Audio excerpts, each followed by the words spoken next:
This new kit release is a 1/5 sport scale replicate of the 1937 Kellett YG1B Autogyro.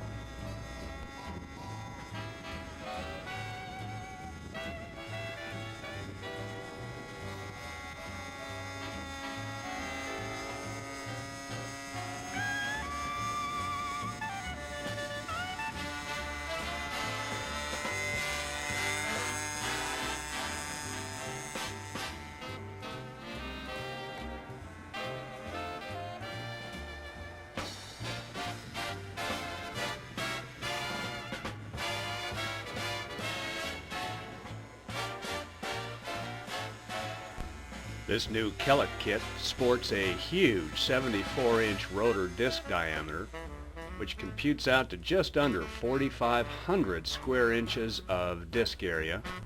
The disc loading is a very light 4.5 ounces per square foot.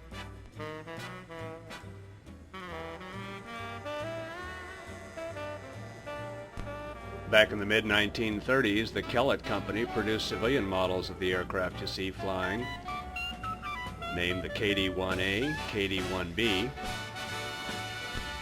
The color scheme we chose for this kit prototype of the Kellett was designated the YG-1B, one of the very rare military versions of autogyros. Around 1936, the United States Army Air Corps purchased 8 of these Kellett autogyros and formed a United States Army Air Corps Autogyro Training School. During a rather short life of this U.S. Army Air Corps Autogyro Training School, 8 pilots and 8 crew chiefs were trained. Soon after, however, the program was abolished and the aircraft were dispersed. All of the aircraft purchased by the United States Army Air Corps Training Center were painted in the traditional Army training blue and yellow. This particular aircraft was perfectly restored and is now residing in the Yankee Museum at Chino Airport in Chino, California.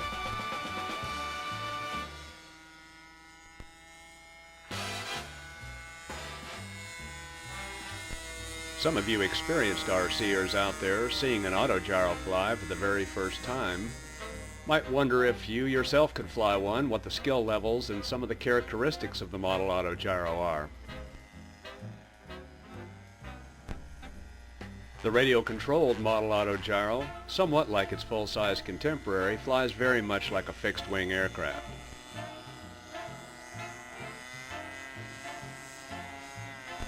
Unlike its rotary wing contemporary, the helicopter, the autogyro's rotor system is undriven, freewheeling. Without a tail rotor necessary to compensate for torque, the autogyro is far easier to learn how to fly than a helicopter.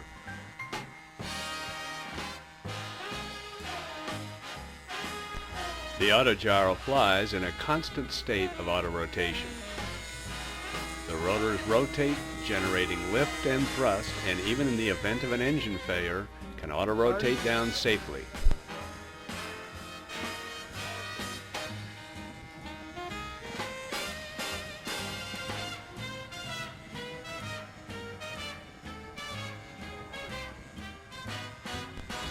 Just like a standard fixed-wing aircraft, the 4 flight controls are elevator for pitch, rudder for yaw, throttle for thrust, and in the case of the wingless autogyro, lateral tilt replaces ailerons for roll control.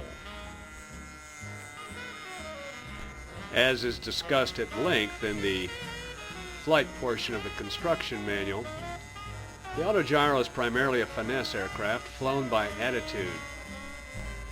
For instance, on a descent, commonly we reduce throttle, maintaining the same pitch attitude, and allow the Autogyro to descend naturally. When we want to slow the Autogyro, we reduce throttle slightly and apply aft pressure on the elevator, slowing the aircraft but maintaining altitude.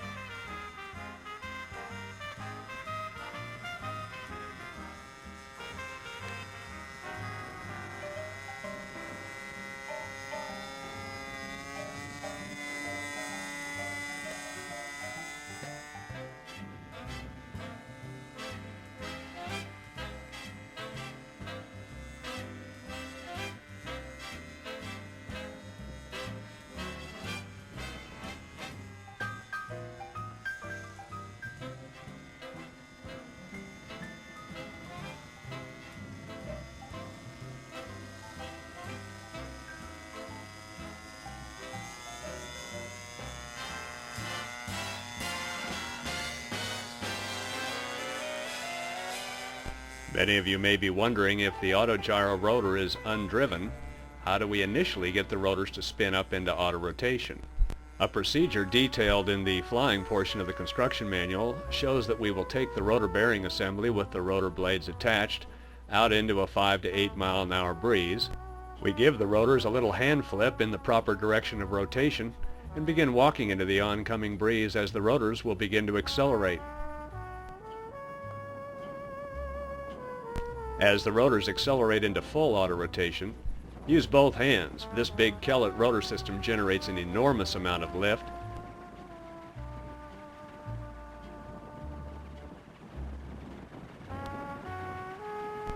This little hands-on experience is so important, not only for sensing for vibration and balance and track, but also for the novice Autogyro pilot to experience the sound and the sight and the power of full auto rotational RPM.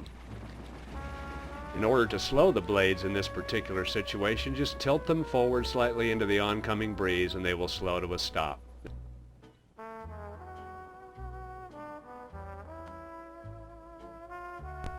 Getting our newly completed Kellett kit into the air for the first maiden flight takeoff is not particularly difficult, but does require unlearning a few fixed-wing takeoff rules and learning some new Autogyro skills.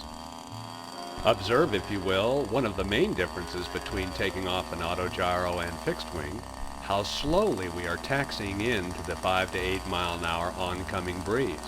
Our primary focus is to watch the rotor RPM accelerate slightly, using only enough throttle for a very slow taxi.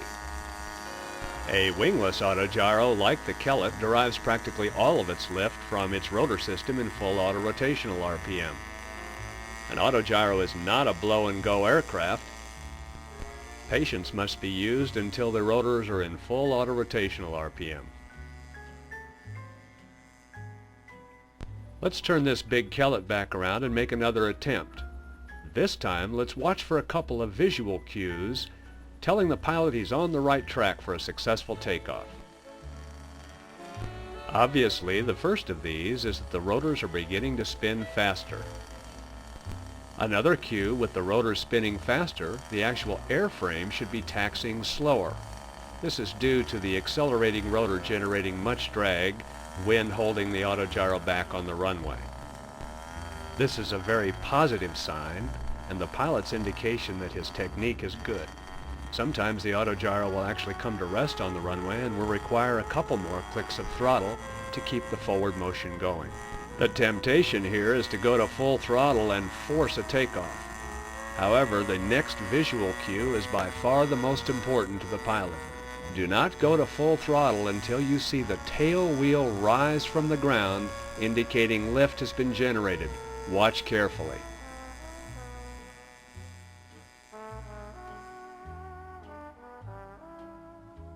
Let's see that again.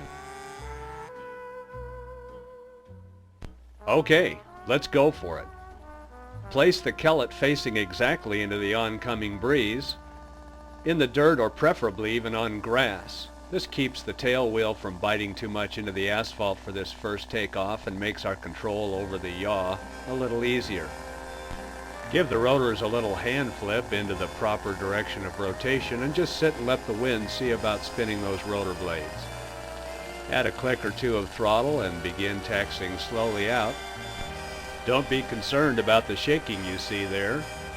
The rotors are slightly out of phase, and with that single hold down bolt, the rotational forces will soon force the blades out straight, and all that shaking will soon smooth out.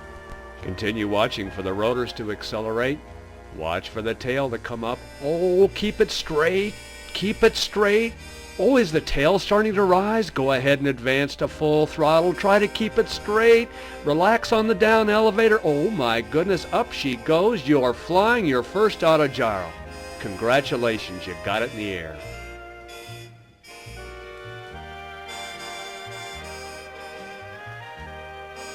Let's use our little wind gauge to make sure we've got 5 to 8 mile an hour on the first few flights. Give the rotor a little flip into the proper direction of rotation. We're going to try to keep her a little straighter this time on takeoff. For any single rotor autogyro, there is a phenomenon whereby as the rotors begin their final acceleration into auto rotation, the friction in the bearing surface will tend to pull the fuselage of the autogyro in the same direction as the rotors are spinning. Correct with rudder. This small irritation is nothing to be concerned about. Sometimes it's hard to keep the autogyro pointed directly into the wind also. With that center of lift so high above the center of gravity, it's not at all unlike taking a J3 cub off. Once the tail rises, the rudder becomes effective. Once the aircraft's off the ground, everything smooths out. Well, with our confidence building, we're going to try one off the asphalt. We use our portable wind gauge to check for that 5 to 8 mile an hour headwind and give the rotors a slight flip in the proper direction of rotation. We're learning that we must keep that rotor disc level, particularly during the acceleration of the rotors phase. We're going to show just how much correction is needed when taking off down an asphalt runway with the wind slightly crossed.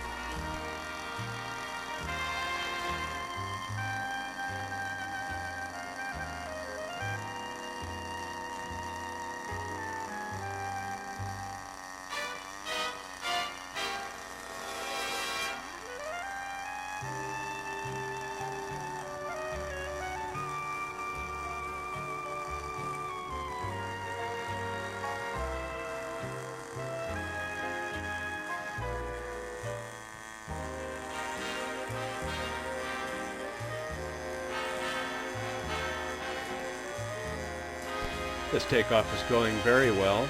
Knowing that we have a slight crosswind, we're going to watch for a not only correction in yaw, but also as the aircraft gets light and lifts, we're going to make a correction in tilt also.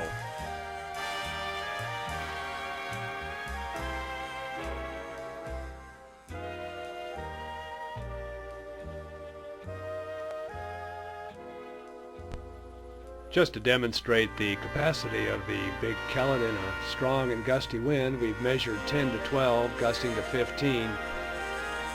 It's a little bit unnerving, but zero ground run takeoff. After you've gained some experience, give it a try. It's a lot of fun.